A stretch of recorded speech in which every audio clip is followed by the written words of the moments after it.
صلی علی محمد وآل محمد درود بار محمد وآل محمد اللہم صلی علی محمد وآل محمد جناب محمد مصطفیٰ صلی اللہ علیہ وآلہ وسلم کا فرمان علی شان مشہور حدیث آپ کے سامنے رکھتا ہوں جو سٹیجوں پہ یا ممبرز پہ بہت کم پڑھی جاتی ہے، اور یہ بڑے دکھ کے ساتھ کہنا پڑتا ہے جہاں بھی رسول کی اولاد کا ذکر ہو، بیٹوں کا ذکر ہو، تو لوگ کنجوسی کرتے ہیں، حالانکہ اسلام کا دوسرا نام ہے محبت اہل بیت۔ اہل بیت سے محبت کا نام ہی اسلام ہے، اسی کا نام دین ہے۔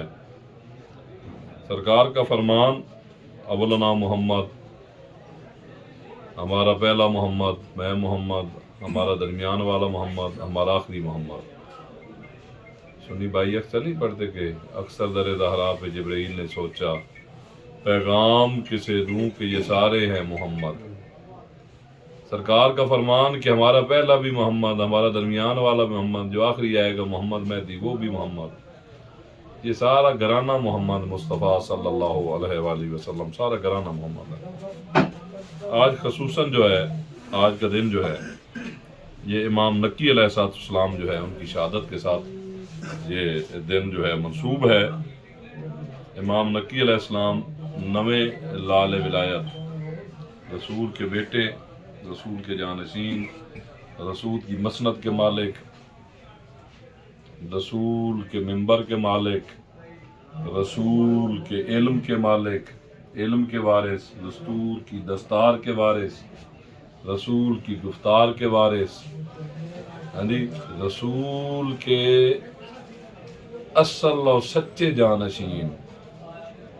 سرکار کا فرمان ہے کہ میرے بعد میرے 12 خلیفے ہوں گے جن کا تعلق قریش سے ہوگا، اور آپ کی مرضی ہے کہ یزید والے خلیفے مان لیں کہ جس میں چھٹا یزید ہو، یہ چھٹا جس میں امام جعفر صادق کو 12 امام ان کو مان لیں۔ 12 امام بنائے ہوئے ہیں نا، گڑے ہوئے ہیں لوگوں نے، جس میں جدید بھی چھٹے نمبر پہ ہے۔ آپ جدید والے 12 امام چاہیے تو وہ لے لو، اگر حسین والے چاہیے چھٹے نمبر پہ امام جعفر صادق ہے تو وہ لے لو۔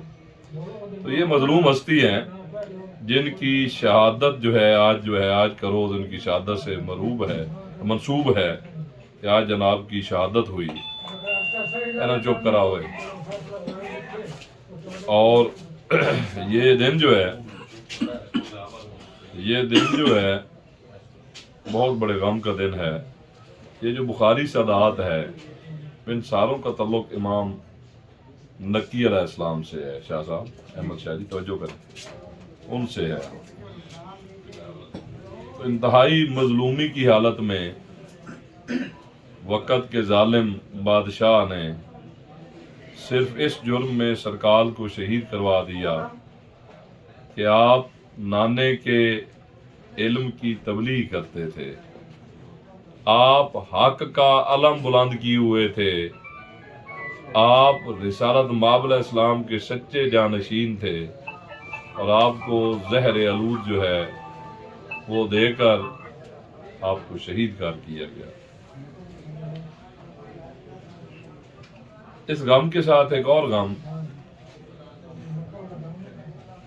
کہ جناب زین العابدین علیہ السلام سید الساجدین، جن کے بارے میں مشہور ہے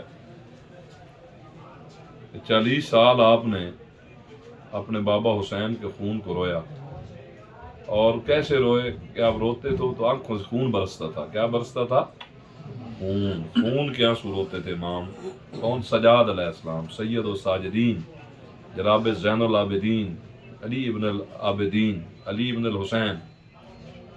جب بھی آپ سرکار گریہ کرتے تھے کربلا کا آپ کو منظر یاد آ جاتا تھا، کربلا کا منظر، باب حسین کے شہید ہونا۔ تو ایک دن کسی شخص نے پوچھا، یہ طارق جمیل کے جملے ہیں کہ ابن رسول اللہ، رسول کے خوبصورت بیٹے، رسول کے فرزند، یہ جو آپ ہر وقت گریہ کرتے ہیں، روتے رہتے ہیں، اور آپ کی آنکھوں سے آنسو نہیں خون بہتا ہے، اس کی وجہ کیا ہے؟ تو معصوم نے فرمایا کہ یعقوب کا ایک یوسف بچھڑا تھا، یعقوب کا ایک یوسف بچھڑا تھا، اور جناب یعقوب اتنے روئے تھے یوسف کی جدائی میں کہ قرآن یہ کہتا ہے کہ آپ کی آنکھیں سفید ہو گئی تھی، آپ آنکھوں سے نبینا ہو گئے تھے۔ سرکار نے کہا میں نے کئی یوسف کربلا کے میدان میں تڑپتے ہوئے دیکھے ہیں، نبی کیا تھا مقام نبی کا؟ بیٹا بچھڑا ہے، پتہ ہے کہ زندہ بھی ہے، لیکن اتنا روئے، قرآن کہتا ہے آنکھیں سفید ہو گا کہ یوسف کے لیے یعقوب اتنا رویا کہ آنکھیں سفید ہوگی. میں نے کئی یوسف کربلا کے میدان میں تڑپتے ہوئے دیکھے ہیں. پھر جب جناب سید الساجدین بازار میں جاتے تھے تو جو قصاب ہوتا تھا نا، یہ اپنا جو ہے گوشت تھا یا وہ جانور کو چھپا دیتا تھا کہیں رسول کے بیٹے کو تکلیف نہ پہنچے. روایت میں ہے کہ ایک دن جناب سید الساجدین بازار تشریف لے گئے تو قصاب سے پوچھا، تو اس نے بڑی کوشش کی کہ سرکار سے دکان بند کر دوں یا جیسے کر دوں، لیکن مولا پہنچ گیا. فرمایا بندے خدا، تو نے جانور کو جو ذبح کیا ہے تمہیں ذبح کے آداب یاد ہیں؟ اس نے کہا یمن رسولہ میرے ماں باپ آپ پر قربان ہو جائیں، مجھے بالکل آپ کے نانا کی حدیث، نانا کی روایت، نانا کا حکم یاد ہے کہ جانور کو ذبح کرنے سے پہلے پانی پلایا جاتا ہے. مولا نے فرمایا دوسری شرط، فرمایا کہ جانور کو تیز دار آلہ سے ذبح کیا جاتا ہے. مولا نے فرمایا تیسری شرط، فرمایا کہ ایک جانور کو جب ذبح کیا جا رہا ہوتا ہے نا تو دوسرے جانوروں سے علیحدہ کر دیا جاتا ہے. یہ کیا کہتا ہے؟ یہ روایت کرتا ہے کہ مولا کی آنکھوں میں خون اور جاری ہو گیا، خون اور بہنا شروع ہو گیا. وہ قدموں کے پر مولا کیا میری وجہ سے تکلیف ہوئی؟ نہیں ہے بندہ خدا، تیری وجہ سے نہیں، مجھے کربلا یاد آ گیا. دیکھو یہاں تم جانوروں کو پانی پلاتے ہو، میرے بابا حسین کو 3 دن کا پیاسا ذبح کر دیا گیا. مولا کا دوسری شرط جو تم نے بتائی کہ تیز دار آلے سے ذبح کیا جاتا ہے جانور کو تکلیف نہ ہو، تو شمر کے ہاتھ میں کیا تھا؟ خنجر تھا، دوسرے ہاتھ میں پتھر تھا. یہ خنجر پتھر پہ مارتا تھا، اس کو کوند کرتا تھا، کوند کرتا تھا، یعنی جس کو آپ پنجابی میں کھڈا کہتے ہیں، یہ کوند کرتا تھا. پھر جناب امام حسین علیہ السلام کو ذبح کرتا تھا اور کہتا تھا میں دیکھتا ہوں رسول کے بیٹے کا جگر کتنا ہے، صبر کتنا ہے.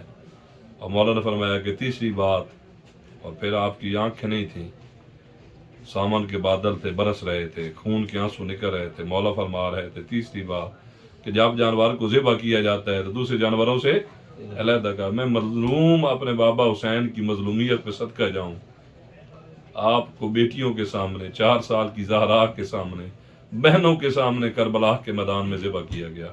اللہ لعنت اللہ علی القوم الظالمین. اللہم صلی علی محمد.